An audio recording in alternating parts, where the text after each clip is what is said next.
They explore state and individual sovereignty and limiting the federal government, but through direct action. I want to stress that. This, he'll give you his website and everything else, but this is a nationwide organization which is having a direct effect. There are multiple states that have nullified federal gun laws and also the unconstitutional implementation of the Agenda 21 treaty. So this is actual results that is happening on the ground now. So, without further ado, I give you Adam Henriksen.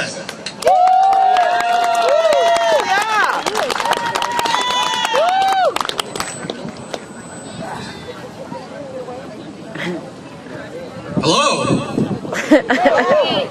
How you guys doing? Well, like Sam said, my name's Adam Henriksen. I'm the Arizona coordinator for the 10th Amendment Center. And our motto is simple. The Constitution, every issue, every time. No exceptions and no excuses. Thank you. The tool we use to maximize individual liberty and freedom is obviously the 10th Amendment, which states any powers not delegated to the United States by the Constitution are reserved to the states or the people. So, we're kind of crazy at the 10th Amendment Center. We believe that the government should be limited to the Constitution.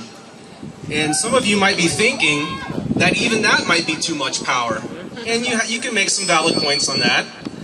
I mean, we didn't even go one decade after implementing the Constitution before it was being violated. And second President of the United States, John Adams, passed the Alien and Sedition Act, which basically violated free speech against any government official. So, your First Amendment was stripped within 10 years of the Constitution being ratified. So the founders knew that there was going to be issues with people getting in power and coming down on the individual. So they put in the Bill of Rights. At the beginning, the people that wrote the Constitution didn't even want to put the Bill of Rights in. But they knew that by implementing the Constitution that there would be... I'm getting a lot of feedback. Sorry. See if I can... Is that any better? That's better. They knew that we had to have some kind of safeguard in the Constitution so that we still, can't get taken advantage of. Well, the 10th Amendment basically states, like I said, that the individual has a right over the federal government. A lot of people like to think that the federal government is up here, the state is right about here, and the individual is on the bottom. It couldn't be further from the truth. It's the exact opposite. The individual is up here, then you have your state that communicates with the federal government, and then the federal government's on the bottom. They all serve us. We elected them. They're our servants. Okay? We need to get back on board with that, and we need to hold these people accountable. And that's exactly what Thomas Jefferson and James Madison did in 1798 when they're at their conventions. They passed the Kentucky and Virginia resolutions of 1798. And if any of you guys don't know what that is, I urge you to go home and research it. It basically said, after second President John Adams implemented the Alien and Sedition Act, which stripped you of your First Amendment right and free speech against government officials, that it was unconstitutional and it had no merit in the state of Kentucky or Virginia. And that was the first use of the word nullification that has ever been documented. I mean, of course, nullification's been used prior to that, but this was actually the first use of the word nullification. So, and the fact was that the Alien and Sedition Act, it wasn't just against all government officials. It was against a specific group of government officials, a certain party, which happened to be John Adams' party. Well, you can see the controversy here if you know who the vice president was when John Adams was the president. It was Thomas Jefferson. Well, you can say whatever you want about Thomas Jefferson. John Adams didn't care. So it was singling out a certain group of people within the federal government that you weren't allowed to talk badly about. And it's so blatantly unconstitutional that the people of those states stood up and they said, no, you're only delegated certain enumerated powers in the Constitution. Anything outside the scope of the Constitution is no law. An unjust law is no law at all. And they put their foot down. And that's what we need to do at the state level. Because the federal government is out of control. Now, some of you might be looking at me and think I'm extreme. Oh, yeah. But what's extreme? Going to the airport and getting groped? What's extreme? A national health care plan? It's the Affordable Care Act, so we know it's going to be affordable, right? Because it says it in the title, so, you know, we can trust it. How about the Patriot Act? They can wiretap you now, the NSA, they can read your emails. That's not extreme? Well, we know the Patriot Act is going to protect us from terrorists, right? Because, you know, it has the word patriot in it, so we should support it. Well, a lot of people got duped into that when they were passing it with George Bush. And look where we're at now. Obama's bastardized the thing to where he's taken it to a new level with the NSA. It's all over the news. Me and my friend Joel Alcott, we were down at the Capitol trying to push some legislation this year. We were talking about drone use. Way before the filibuster, way before Fox News, way before MSN. They looked at me and Joel like we were crazy. Well, no longer than a month later, after they decided that it wasn't important enough to get through the House, you have this filibuster on TV from a Republican by Rand Paul. And it just exploded. He brought attention to an issue that wasn't getting any attention. And it's kind of ironic to me that the people in these positions weren't listening to us. But as soon as a Republican gets on Fox News and talks about it, you know, they're all about it now. Well, where were you a month ago? We were trying to, and all we wanted to do was, we weren't saying that we're going to eliminate drones, okay? We know they're not going to go away, especially being a border state. There is practical use for drones. But when you're spying on American citizens without a warrant, it is blatantly unconstitutional. And that's all we were trying to do. Is if you want to use a drone on an American citizen, you need a warrant. Is that extreme? No. We also had legislation for the National Defense Authorization Act, which Obama passed on New Year's of 2011. Everyone's out celebrating New Year's. He's in there slipping legislation under our noses, which basically says you can detain an American citizen without charge and trial indefinitely if the government thinks you have any kind of involvement with terrorists or anything.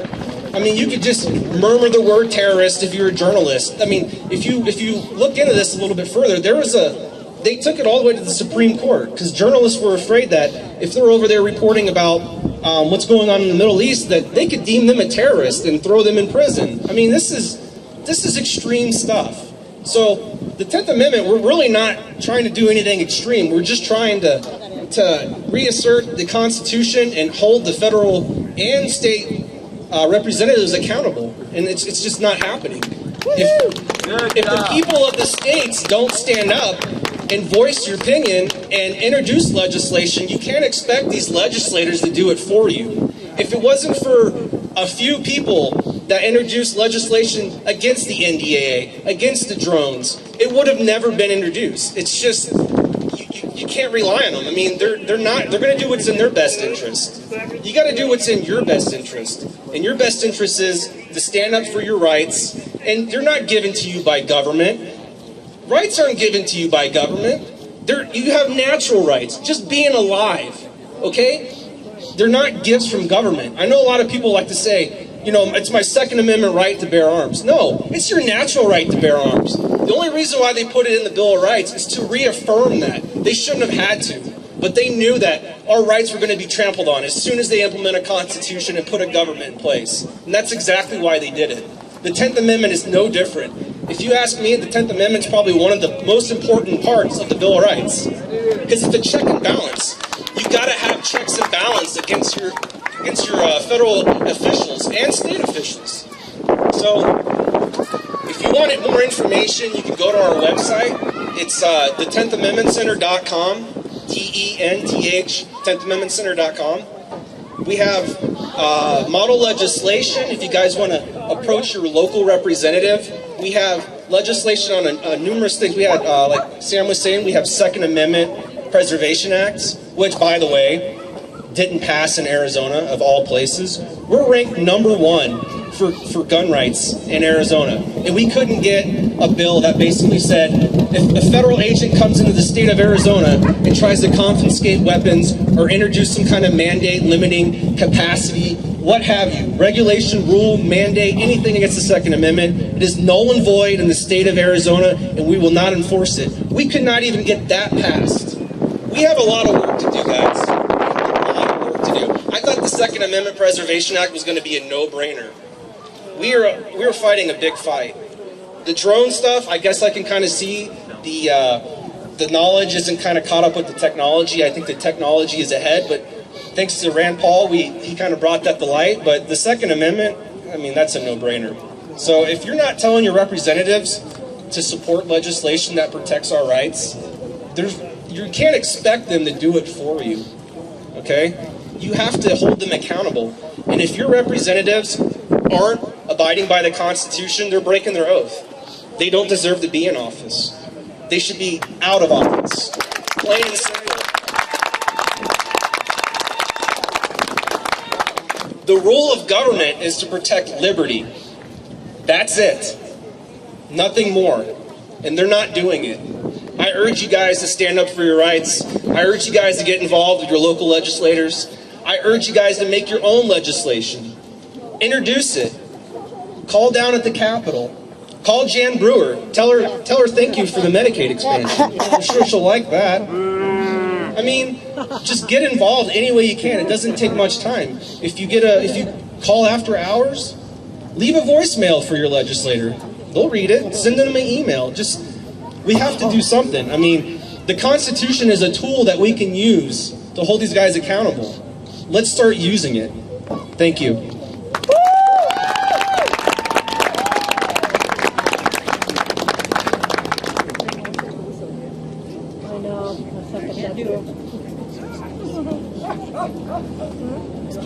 Okay, to all the rest of the speakers, this means 5 minutes. All righty, folks. Let's hear it for the 10th Amendment Center and all the good work they're doing. Yeah, totally. That is real. That is actionable. That's something we can do. Because, folks, our state and local representatives and county, let's not forget them, in many ways are so much more important than congressmen and senators. Why? Because our Constitution was written that there are the several final checks. If our federal government is not following its own checks and balances, if the Supreme Court is not saying no to Obamacare, if the Congress does not have the courage to defund and say, hey, we control the purse strings, you get no money for drones. If they're not going to do that, excuse me, folks, the second set of checks and balances on that is the states. The states can say, you know what, we don't appreciate this, we're going to take our ball and go home. You can't do that here. And then the final step after that is, Adam was talking about nullification. The next step is what's called interposition, which is where the county sheriff and the state guard stand in between the citizens and say, no, you can't do that here either. So, the 10th Amendment Center, they are doing such good work. Please check them out, and so on. Okay, our next speaker is going to be Matt Papke. He is very active as far as at the legislative district level. He also is a sponsor of Freedom Fest. So hey, thanks so much, because without sponsors we couldn't do this, right? Also, this is his banner right here at Free Tempe. He is going to be a candidate for the Tempe City Council so that we can get good people in there to pull up all this ridiculous stuff that they're not supposed to be doing by the roots. And to do that, we got to have good people who will make the enormous sacrifice to actually run. So, without further ado, let's hear it from, hang on, I almost forgot one thing, and he would have punched me if I would have not forgotten this. Matt and I had the same job in the U.S. Marine Corps Infantry for many years. So thank you, Mr. Papke.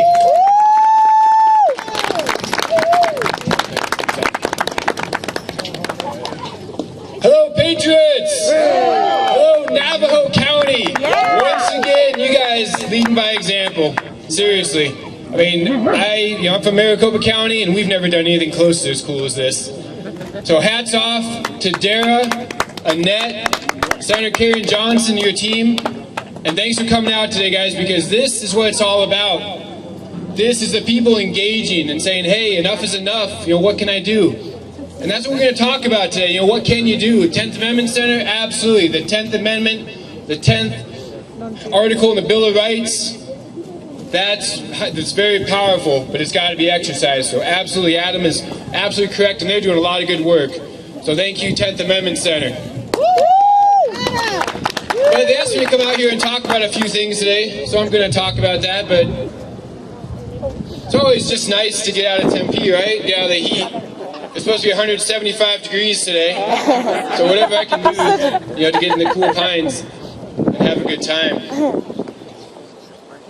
So again, thanks everybody for coming out, because without you, we don't do anything. You guys are the revolution. And I want you to take a minute and look around and see who's here, because this is what is going to make the difference. All of us working together, all of us running for different offices, holding people accountable to their oaths of office and for what we expect them to do. And that's what we're going to talk about today. But first, I'm going to talk a little bit about why I got involved, because people say, Matt, why do you do this? How much do they pay you? Right? How much do they pay any of us? Not much, right? Nothing, actually.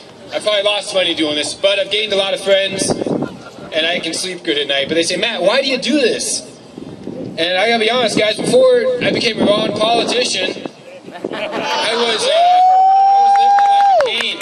Yeah, I study martial arts, I do medicine. I was meditating for like an hour or two a day, working out, just letting the world go by, and I was pretty darn happy. But, the Iraq War came around, and my brother spent two tours in Iraq, one in Fallujah. And I said, this isn't right. I don't support this war. And then I started seeing veterans come home, missing fingers, and missing legs, and missing smiles. And I said, this isn't right. This isn't right. I was a Marine. I'm not going to allow somebody to run roughshod over the Constitution just because they want to make a buck off it. And I said, what can I do? What can I do? What can Matt Pappy do? And I started studying. I started studying some of the politicians. I watched debates, and I ran upon this guy named Ron Paul in 2007. Anybody hear Ron Paul? Woo!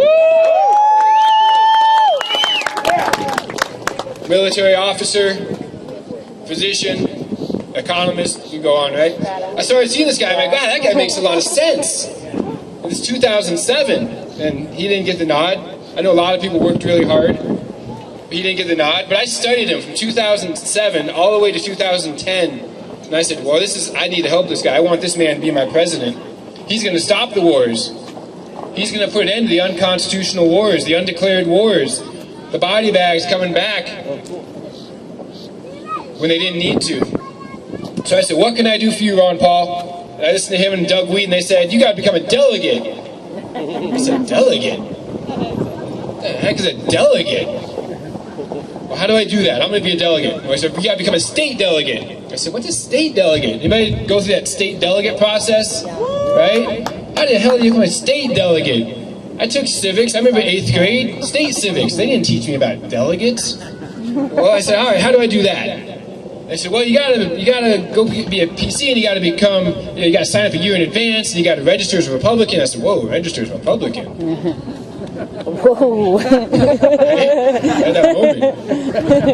But I did it, guys. I became a state delegate, a district delegate first, a state delegate. I was a national delegate. I went to Tampa to represent Arizona and vote for Ron Paul.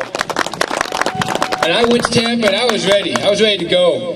And I said, they couldn't possibly conduct fraud at the national level on live television with a global audience, could they? They can't possibly do that.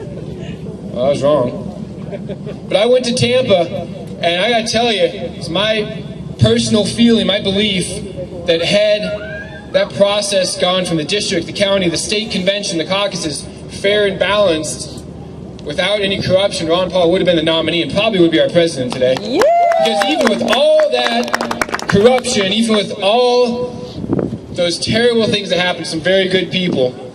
When we got to Tampa, there was about 30% of the delegation that was for Ron Paul and for liberty. And we had a plan. We met in coffee houses, we met in diners, we met in bars, we met in lobbies, we met in hotel rooms, 40 people in a hotel room, trying to figure out what are we going to do to make this convention slow down and get a brokered convention. We had a plan. And we worked with the Tea Party, worked with the conservatives, the grassroots, and of course the Liberty Movement. We were going to derail the rules vote. And that's what happened when I was in the convention. I wasn't seated, by the way. I was a B delegate, for those of you who know what that is. And we went there, and I had all the hopes in the world. And right there, right in front of me on that big stage, Speaker Boehner, with one drop of his gavel, Speaker Boehner, the traitor, Speaker of the House, the guy who belongs in Guantanamo Bay, in my personal opinion, killed it. He had a rules vote, and clearly the nays had it. And he read off the teleprompter, and I don't know if you guys have seen the video of this. Anybody seen the video of Speaker Boehner reading the teleprompter that says, "In the opinion of the chair, the ayes have it." Boo is right. 20 minutes of boos. For 20 minutes, that entire body erupted. They didn't show that on the news. They cut that from the live feed. He was booed for 20 minutes, calls of division, everything, you name it, because it didn't matter what the body did. Because that man had a gavel, he had the position, and he had the power. So how are we going to beat that? Well, here's how. This is what needs to happen. I know a lot of us have worked very hard. We've campaigned for PCs. We've campaigned for district chair. We've campaigned for county chair. And hats off for getting to Navajo County, because it is a Liberty County. You're flipping town councils. You're getting it done. But we got to work harder. Each and every one of us, guys, this is what's next. Because obviously we know we work way, way harder than the establishment could ever even dream of doing.